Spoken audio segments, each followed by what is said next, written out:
الشيطان الرجيم بسم الله الرحمن الرحيم الحمد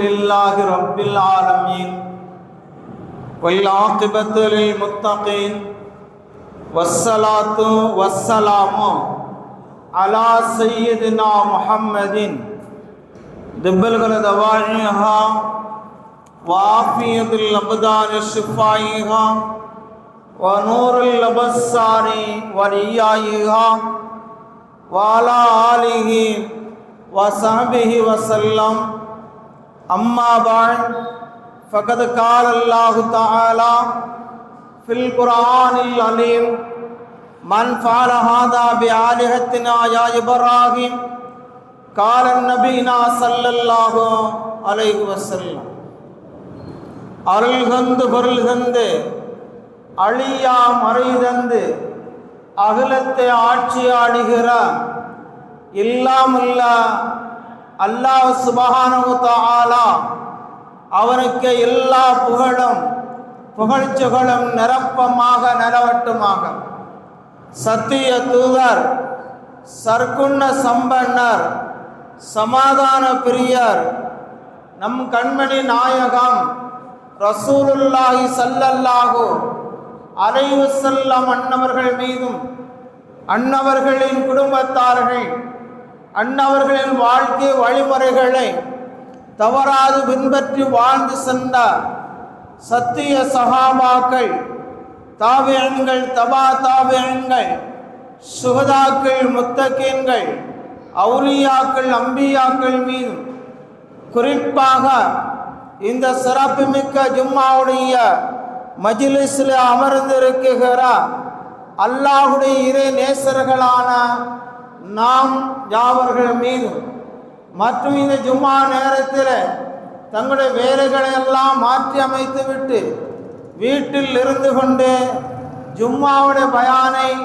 கவனத்துடன் கேட்டுக்கொண்டிருக்கிற எனது பாசத்திற்குரிய தாய்மார்கள், சகோதரிகள் அனைவர்கள் மீதும் அல்லாஹ்வின் கருணையும் கண்மணி நாயகம் ரசூலுல்லாஹி ஸல்லல்லாஹு அலைஹி வஸல்லம் அன்னவர்களின் ஷஃபாஅத்தும் என்னென்னும் நிலவட்டுமாக.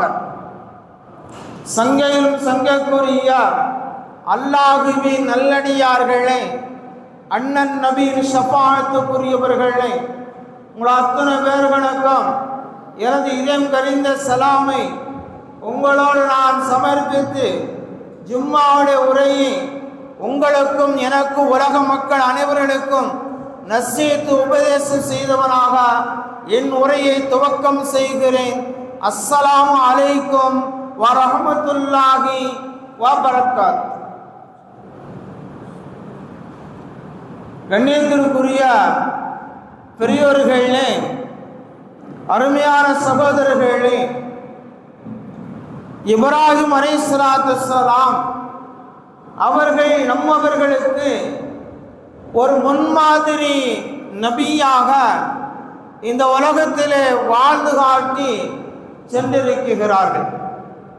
சென்ற ஜும்மாவிலே நாம் பார்த்தோம், இப்ராஹிம் அலைஹிஸ்ஸலாம் அவர்கள் சத்திய மார்க்கத்தை, உண்மை மார்க்கத்தை, ஏகத்துவ கொள்கையை, தௌஹீதுடைய கொள்கையை, ஈமான் உணர்வை மக்கள் மத்தியிலே அவர்கள் பிரகடனப்படுத்தின செய்திகளை நாம் சென்ற ஜும்மாவிலே பார்த்தோம்.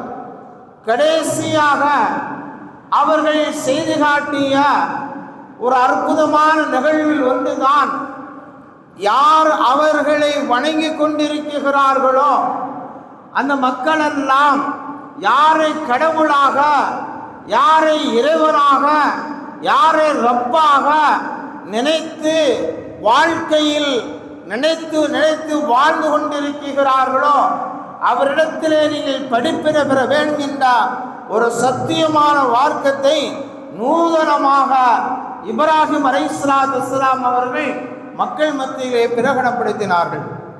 அருமையான சகோதரர்களே, சொல்லித் தருவார்கள், லா யக்திரு ஷையா, அவர்கள் எதை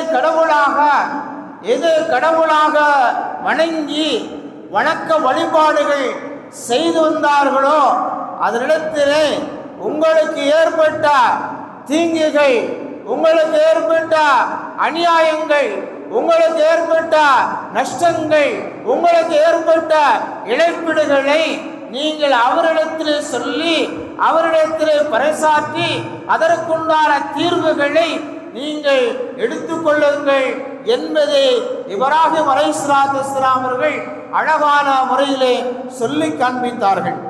அருமையான சகோதரர்களே, உலகத்தில் வாழ்கிற பொழுது உலகத்தில் இறைவனால் படைக்கப்பட்ட படைப்பினங்களுக்கு எந்த விதமான சக்தியும் இல்லை என்பதை விளக்கி காட்ட வேண்டும் என்பதற்காக உலகத்தில் உள்ள ரப்பு படைத்த படைப்பினங்களுக்கு எந்த சக்தியும் கிடையாது, படைத்தவனுக்கு தான் சக்தி இருக்கிறது என்ற ஏகத்துவ உணர்வுகளை இப்ராஹிம் அலைஹிஸ்ஸலாம் அவர்கள் எடுத்து சொல்லுகின்ற விதங்கள் நளினமாக எடுத்து சொன்னார்கள்.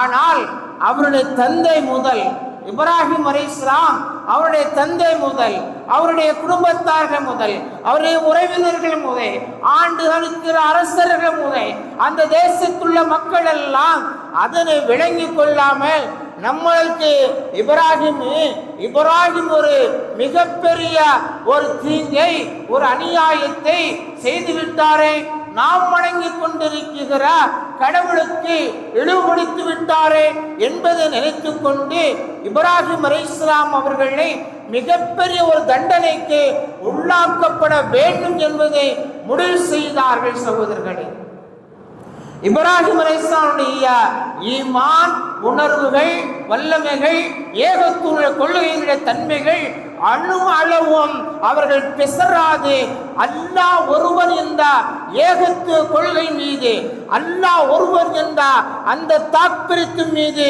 இப்ராஹிம் அலைஹிஸ்ஸலாம் அவர்கள் அணு அளவும் பிசகாமல் தைரியமாக எடுத்து செல்லக்கூடிய ஒரு தாத்பரியத்தை ஏற்படுத்தி கொண்டவர்கள் இப்ராஹிம் அலைஹிஸ்ஸலாத்து வஸ்ஸலாம் அவர்கள். அருமையான சகோதரர்களே, மக்கள் கேட்டார்கள், தந்தை கேட்டார்கள், தேசத்துல மக்கள் கேட்டார்கள், நாட்டு ஆளுகின்ற அரசாட்சி கேட்டார்கள். எல்லோருக்கும் ஒரே பொருள், உங்களுடைய கடவுளிடத்திலே அதற்குண்டான விடைகளை, அதற்குண்டான பதிலை நீங்கள் பெற்றுக் கொள்ளுவீர்கள் என்று சொல்லிவிட்டு இப்ராஹிம் அலைஹிஸ்ஸலாம் அவர்கள் முடிவு செய்து விட்டார்கள். அருமையானவர்களே, எந்த மக்களுக்கு அறிவை புகட்ட வேண்டும், புத்தியை புகட்ட வேண்டும், சத்திய மார்க்கத்தின்பால் அவர்களை கொண்டு வரப்பட வேண்டும், ஈமானுடைய தொடர்புகளை கொண்டு வர வேண்டும், படைப்பினங்களை நம்பக்கூடாது, படைத்தவனைத்தான் நம்ப வேண்டும் என்பதற்காக பிரகடனப்படுத்தின அந்த செய்திகளை அந்த மக்கள் மறுத்தார்கள். கடைசியாக அன்புக்குரியவர்களே, இப்ராஹிம் அலைஹிஸ்ஸலாம் அவர்கள் மீது கோபம் கொண்டார்கள், அதிர்ச்சியடைந்தார்கள். மிகப்பெரிய ஒரு கோபம். எந்த அளவிற்கு சொன்னார், இந்த இப்ராஹிமை தவிர வேறு யாரும் நமக்கு தீங்கிழத்திருக்க முடியாது. எனவே இப்ராஹிமை நாம் ஒழித்து கட்ட வேண்டும் என்று திட்டம் தீட்டினார்கள். அன்றைய காலகட்டத்தில் அன்புக்குரியவர்களே, தன்னுடைய அரசர், அப்போது ஆண்டு கொண்டிருந்த அரசர் மக்களுக்கு சொன்னார், நீங்க எல்லோரும் சென்று விறகுகளை சேகரிங்கள். விறகுகளை சேகரித்து அந்த விறகை தீயை மூட்டி அதை நெருப்பை ஜுவாலை விட்டு எறிகிற பொழுது இப்ராஹிமே அதை தூக்கி போட்டு கரிக்கட்டையாக ஆக்கிவிட வேண்டும் என்று முடிவு செய்தார். சகோதரர்களே, ஒரு ஊரில் உள்ள, ஒரு தேசத்தில் உள்ள மக்கள் எல்லாம் காடுகளுக்கு சென்று, பாலைவனங்களுக்கு சென்று விறகுகளை சேகரித்தார்கள். சொன்னால் அது எவ்வளவு பெரிய ஒரு மலை போல அந்த விறகுகள் எல்லாம் குமிக்கப்பட்டிருக்கும், சேகரிக்கப்பட்டிருக்கும் என்பதை நாம் விளங்கிக் கொள்ள வேண்டும். சகோதரர்களே, எல்லா இளைஞர்களும் மக்கள் எல்லாம் விறகுகளை சேகரித்து மலை போல் குமிந்திருக்கிறது. இன்னைக்கு நம்ம பார்க்கிறோம் லேசா அந்த தீக்குச்சினுடைய வெப்பம் நம்ம கையில் அதை பற்றி சொன்னால் என்ன, அவங்க கையை காலை உதற ஆரம்பிச்சிடும். ஐயோ சுட்டுருச்சா, வெக்க தாங்கிருச்சா, தீயினுடைய தாக்கம் ஏற்பட்டுருச்சா, துடிப்போம் இல்லையா, ஏற்படுமா இல்லையா? யாரும் அதெல்லாம் தீக்கெல்லாம் பயப்பட மாட்டாங்க. கொஞ்சம் யாராக நிற்பாங்களா? நிற்க மாட்டாங்க. நிற்பாங்களாங்க? நிற்க மாட்டாங்க. தீயை குச்சியை பொறுத்து வச்சு என் கையில் வச்சு பாருங்க, நான் அதை சொகுசாக வச்சுருப்பேன் அப்படின்னு சொல்லுவாங்களா? சொல்ல மாட்டேன். பயம். என்ன பயம்? தீக்குச்சி தீ மூட்டுவதால் அது நமக்கு தீங்கிழைத்து விடும், உடலை கரைத்து விடும், எரித்து விடும், உடலில் இது தீக்காயங்களை ஏற்படுத்தி விடும் என்ற பயத்தில் இருப்போம் அல்லவா? அந்த நேரத்தில் ஈமான பற்றி சொன்னோம், நீங்கள் பரவாயில்லை, நான் வந்து என்ன செஞ்சேன், கொஞ்சம் அதிலிருந்து அப்புறப்பட்டனும் ஆக்கிக்கிறேன் அப்படின்னு சொல்லி விளைவிடுவோம் இல்லையா? நீ பார்க்குறோம் நிறைய பெண்கள் ஆண்களுடைய துணைகளோடு ஈமானிலே பலகீனத்தை ஏற்படுத்தி கொண்டிருக்கிறோம், சூழ்நிலை பார்த்து கொண்டிருக்கிறோம். ஒரு கட்டத்தில் பாருங்க, நபி ஸல்லல்லாஹு அலைஹி வஸல்லம் பள்ளிவாசல் மஸ்ஜிதுக்கு நபிக்கு வர்றாங்க. இன்னைக்கு எந்த அளவுக்கு மோசமா போயிட்டோன்னு பாருங்களேன். ஆண்களும் பெண்களும் ரொம்ப மோசமாயிட்டான். ஈமானும் இல்லைங்க அப்படிதான் சொல்லணும். பேருக்கு தொப்பி தாடி பேரு ஒண்ணுமே இல்லை. நிறைய பார்க்குறேன், நீங்க பார்த்துட்டு இருப்பீங்க. நபி ஸல்லல்லாஹு அலைஹி வஸல்லம் அவர்கள் மஸ்ஜித் நபவிக்கு வருகிறார்கள். வருகிற பொழுது சஃப்வான் என்று சொல்லக்கூடிய ஒரு சஹாபி பெருமாளை பார்த்த உடனே தேம்பி தேம்பி தேம்பி தேம்பி அழுது கொண்டிருக்கிறார். அவர் அழுத மாதிரிலாம் நம்ம அழ முடியாது. இன்னைக்கு நம்ம துவா கேட்குறோம், அஸ்தகுஃபிருல்லாஹ்னு சொன்னால் மனசு கல்புகளெல்லாம் பதறணும்னா, யாரெல்லாம் என் பாவத்தை மன்னிச்சிருன்னு சொல்லும்போது நம்முடைய சதுரங்களெல்லாம் துடிக்கணும் இல்லையா? இந்த உலகத்தில் நான் பாவம் செஞ்சுட்டேன், குற்றம் செஞ்சுட்டேன், ரப்பே என்னை மன்னிச்சிருன்னு சொல்லி அந்த பயம் அச்சவனை வரணும். யார்கிட்ட ஒருத்தர் ஆமியிலே பாக்கியம் இல்லையா? எல்லாம் தூங்கிட்டுல உட்காந்துருக்குறோம். தொழுகை நின்னா 8வது வாரத்தில் போயிருந்தோமே, உள்ள கவுசரை ஓதுனா 9வது வாரத்துக்கு போயிருந்தோமே, ஒன்றுமே இல்லையா? இந்த மாதிரி நம்ம நிலைமைகள் ஈமான் பலகீனம் ஏற்படுத்திட்டு இருக்கு. சகோதரர்களே, அந்த சஹாபி தேம்பி தேம்பி அழுகிற காட்சிகளை பார்த்து பெருமானார் ரசூலுல்லாஹ் அவர்கள் கேட்டார்கள், என்பதற்குரிய தோழரே, என்ன ஆச்சு உங்களுக்கு என்ன ஆச்சு? ஏன் அழுதியா? இந்த அளவுக்கு நீங்க அழுவதற்குன்னா காரணம் என்ன? அந்த சஹாபி சொன்னார்கள், யா ரசூலல்லாஹ், யா ரசூலல்லாஹ், இந்த உலகத்தில் நான் வாழ்கிற பொழுது, நான் உயிரோடு இருக்கிற காலத்திலே, யா ரசூலல்லாஹ், நான் எப்பொழுது உங்களை நினைக்கிறேனோ அப்போதெல்லாம் நான் உங்களை பார்ப்பேனே யா ரசூலல்லாஹ். உங்களை பார்க்க வேண்டும் என்று நினைக்கிற போதெல்லாம் யா ரசூலல்லாஹ் உங்களை பார்த்து விடுவேனே யா ரசூலல்லாஹ். நாளை நான் மௌத்தாகி விடுவேன், நாளை நான் இறந்து விடுவேன், நீங்களும் இறந்து விடுவீர்கள், நீங்களும் சொர்க்கவாதியாக இருப்பீர்கள், நானும் சொர்க்கவாதியாக இருப்பேன் யா ரசூலல்லாஹ்.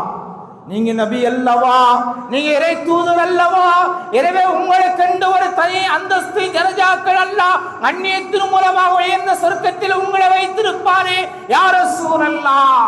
அப்படி இருக்கிற பொழுது என் மௌத்துக்கு பின்னால் நான் இறந்ததுக்கு பின்னால் யா ரசூலல்லாஹ் உங்களை பார்க்க முடியுமா முடியாதா என்று நினைத்து அழுகிறேனே யா ரசூலல்லாஹ் என்று அந்த சஹாபி சொன்ன பொழுது கருணையே உருவான ஹாத்தம் நபி சொன்னார்கள்.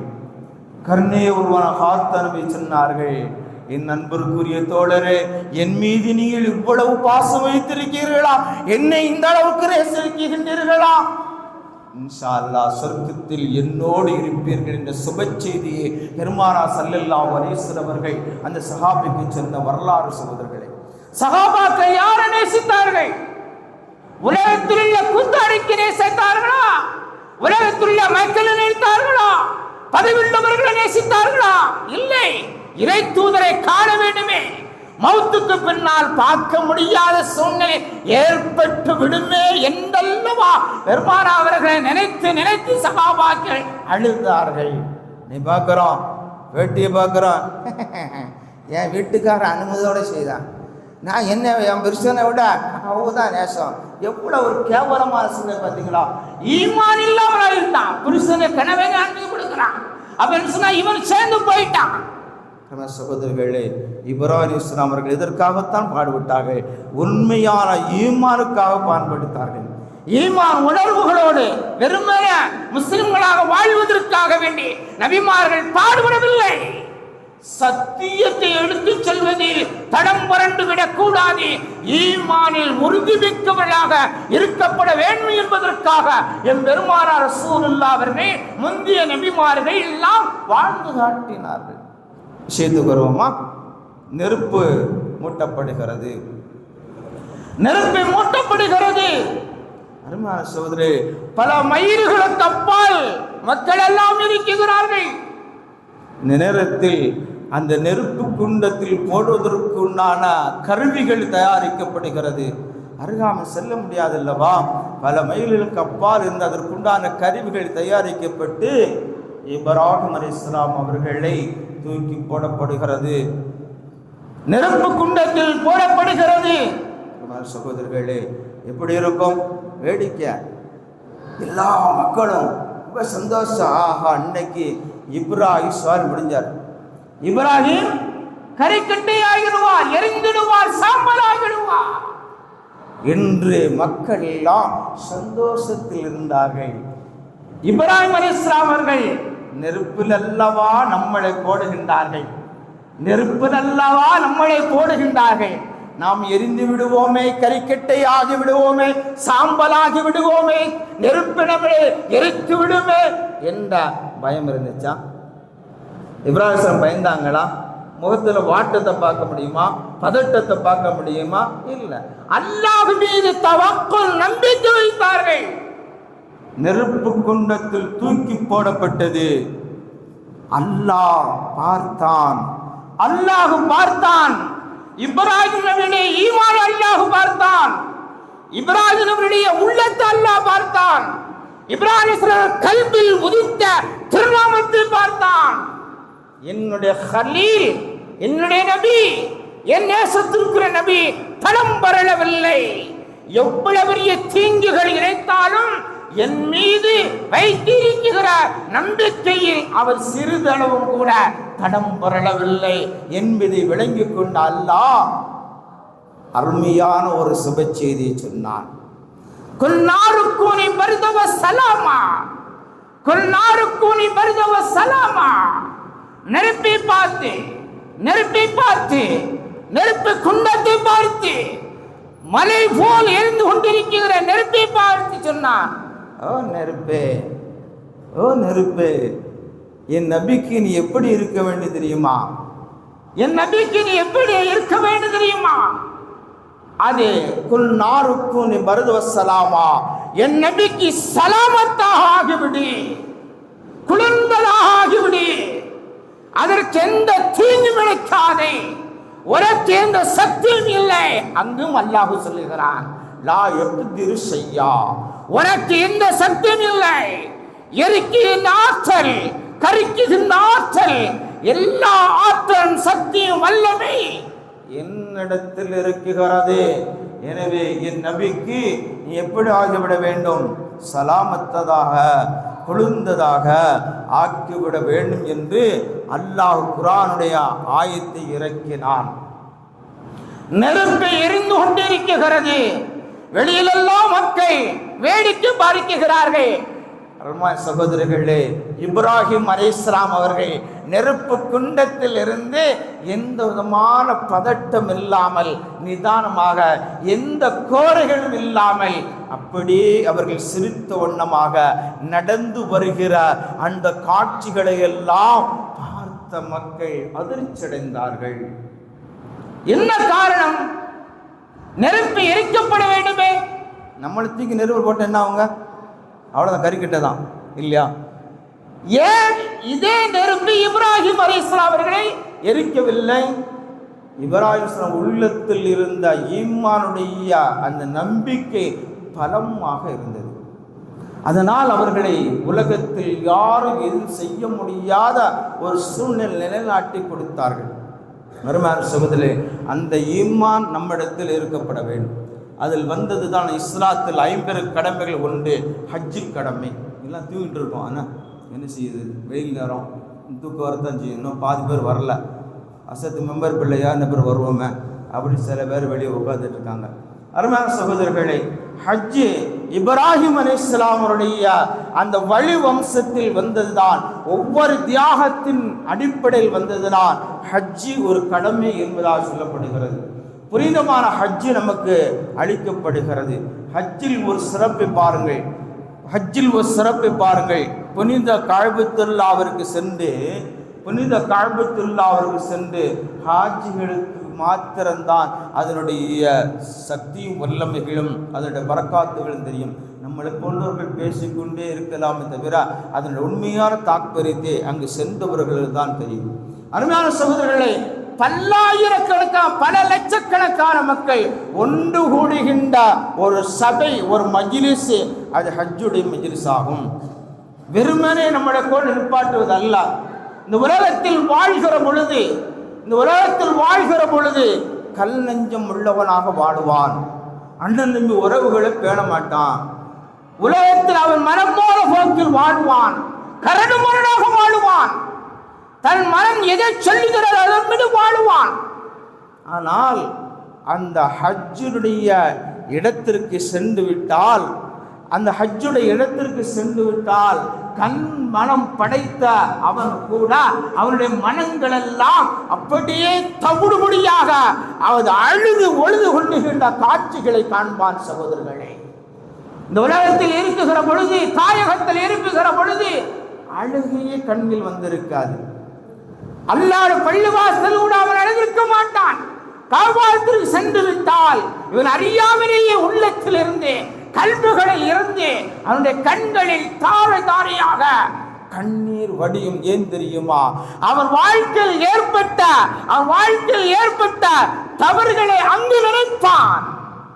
அவன் வாழ்க்கையில் ஏற்பட்ட பாவத்தை அங்கு நினைப்பான், சொல்லுவான். மனைவியிடத்தில் சொல்ல முடியாது, நண்பரிடத்திலே சொல்ல முடியாது, தந்தையிடத்திலே சொல்ல முடியாது, யார்கிட்டையும் சொல்ல முடியாத வார்த்தைகளை எல்லாம் அந்த காபத்துல்லாவில் நின்று ஹஜ்ஜு செய்கிற அந்த காட்சிகளிலே இவன் அறியாமலேயே வாழ்க்கையில் ஏற்பட்ட அத்தனை ஏற்றத்தாழ்வுகளையும் அவன் நாவுகள் பொழியும். அவன் அறியாத கல்விகள் துடிக்கும், நாடி நரம்புகள் எல்லாம் துடிக்கும், கண்ணீர் அழுது ஒழுவா. ரப்பே, இனி நான் உலகத்திற்கு போக வேண்டாம். இதை பார்த்த கண்கள், ஹஜ்ஜுக்கு வந்த கால்கள், இதை காபத்துல்லா வந்த கால்கள், ஹஜ்ருல் அஸ்வத் கல்லை பார்த்த கண்கள், ரப்பே உலகத்திற்கு போக வேண்டாம், நான் இங்கே மரணிப்பதை ஆசிக்குகிறேன் என்று இவன் அறியாமலேயே அவன் உள்ளங்கள் எல்லாம், அவன் கல்புகள் எல்லாம் பதறும், கண்ணீர் வடிக்கக்கூடிய காட்சிகளை இந்த ஹஜ்ஜு ஏற்படுத்தி கொடுக்கும். சகோதரர்களே, ஹாஜிகள் ஹஜ்ருல் அஸ்வத் கல் முத்தம் விழுவதினால் அது மறுமையிலே அவர்களுக்கு சாட்சியாளராக இருக்கும். யார் ஹஜ்ஜு செய்தார்களோ அவர்களுக்கு மறுமையில் சாட்சியாக இருக்கும் என்றார்கள் எம் பெருமானார் ரசூலுல்லாஹி ஸல்லல்லாஹு அலைஹி வஸல்லம் அவர்கள். எனவே அன்பருக்குரியவர்களே, நாம் எல்லோரும் அது எங்க செத்து பணம் இல்லையா, என்னைக்கு ஹஜ்ஜுக்கு போ அப்படிலாம் நினைக்க வேண்டும். அல்லாஹ் நினைத்தானையானால் காபத்துல்லா ஹஜ்ஜு செய்ய வேண்டும் என்று தீர்மானித்து விட்டால் யாராலும் தடுக்க முடியாது. ஆனால் இன்ஷா அல்லாஹ் எல்லா மக்களும் ஹஜ்ஜு செய்ய வேண்டும் ரப்பை என்று ஆணித்தரமான நம்பிக்கை வைங்க. மனம் தளர்ந்து விடக்கூடாது. ரசூல்லா சொல்லுவாங்க, நீ எதை கேட்டால் பெருசாக கேட்கணும்னு சொல்லுவாங்க. ஏழையாக இருக்கணும், எல்லாரும் ரசூல்லா பணக்காரனும் இருக்கணும் ரசூல்லா சொல்லுவாங்க. கேட்கும்போது நிறைய கேளுங்க, குறைய கேளுங்க. ரப்பு கொடுக்க தயாராக இருக்கிறான், ஆனால் நிறைய கேளுங்க. ஹஜ்ஜி செய்வது பல லட்சம் ஆகும்னு நினைக்க வேண்டாம். அல்லாஹ் நினைத்தா பல லட்சம் நம்ம கையில் தந்துடுவான். அல்லது ஒரு பெரிய வசதி உள்ளவர் நம்மளை கூட்டி போயிடுவாங்க. அல்லாஹ் அந்த உள்ளத்தில் போட்டுருவான். அதனால் அதிகமான எல்லா மக்களும் இன்ஷா அல்லாஹ் ஹஜ்ஜு செய்யப்பட வேண்டும், உம்ரா செய்யப்பட வேண்டும் என்பதை இன்ஷா அல்லாஹ் எல்லாரும் நியத்து வைத்துக் கொள்ளுங்கள்.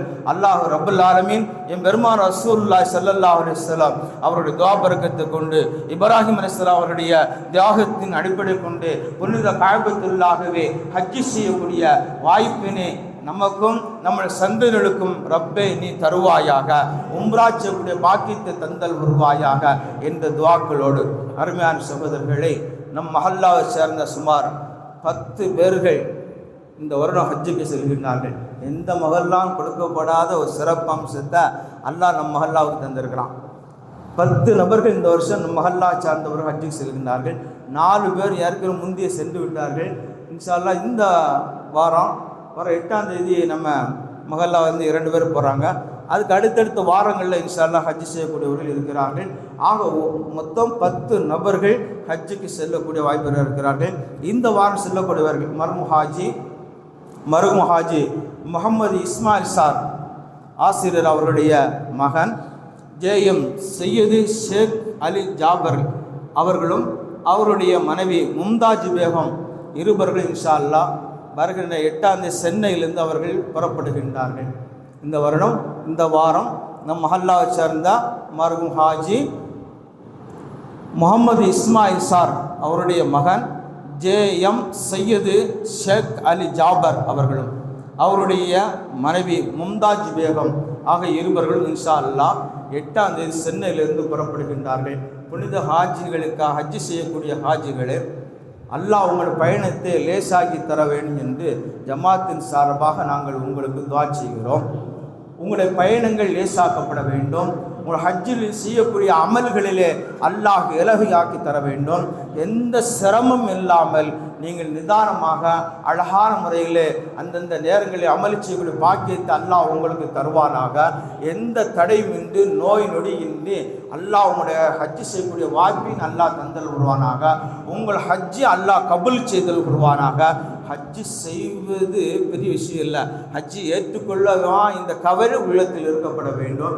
1000 பேர்கள் ஹஜ்ஜி செய்தாலும் பல லட்சம் பேர்கள் ஹஜ்ஜி செய்தாலும் நம்முடைய ஹஜ்ஜி ஏற்றுக்கொள்ளப்படுகிறதா என்ற கவலை உள்ளத்தில் இருக்கும். அல்லாஹ் உங்கள் ஹஜ்ஜை மக்பூலான ஹஜ்ஜுகளாக ஆக்கி தருவானாக. அல்லாஹ் அதற்கு எந்த தடையில்லாமல் ஆக்கி தருவானாக. உங்களுடைய இருவர்கள் ஹஜ்ஜும் அல்லாஹ் ஏற்றுக்கொண்டு அந்த ஹஜ்ஜுடைய பரக்கத்தினால் இந்த மஹல்லாவில் அல்லாஹ் பரக்கத் செய்வானாக. இந்த மஹல்லா பழைய மஹல்லா மாதிரி ஒரு முன்மாதிரி மஹல்லாவாக அல்லாஹ் உருவாக்கி தருவானாக.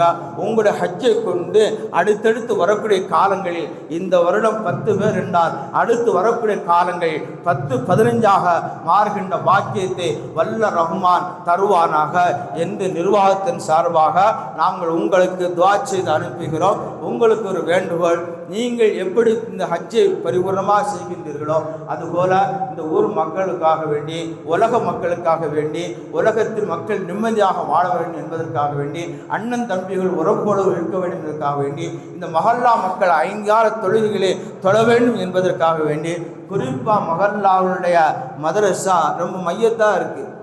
நம்ம பல ஜும்மால் சொன்னால் கூட இன்னும் உயிருக்கு வரல. நான் 1 வருஷம் ஆகும்போது இன்னும் ஒன்று கூட ஒரு மாணவர் கூட மேலே வரல. அது ரொம்ப பரிதாபமாக இருக்குது.